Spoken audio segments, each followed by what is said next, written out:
呢個鹹蛋超人剪頭髮喎。係咯，剪個頭髮咯，我哋係咪鹹蛋超人幫你剪嘅？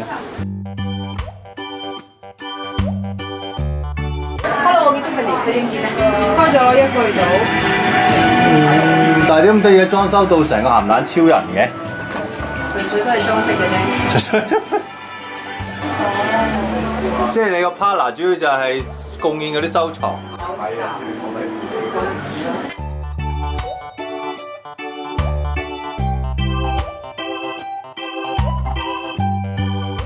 剪，但係而家我一見到哇，好多鹹蛋超人，即刻就影相嘅好地。係啊。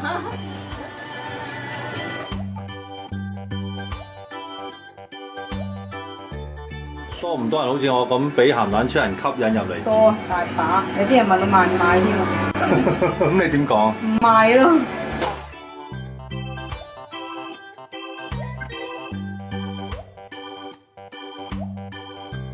通常都係麻甩佬嚟剪啊？唔係喎，我都以為係麻甩佬麻甩仔宅男獨女嗰啲咧，但係唔係嘅喎，真係。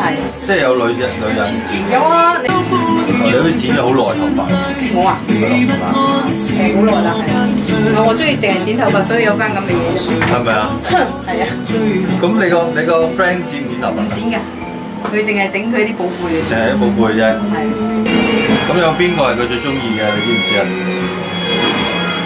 其實佢隻隻都咁鬼中意喎，所以我成日都話你唔見一隻，我真係死俾你睇。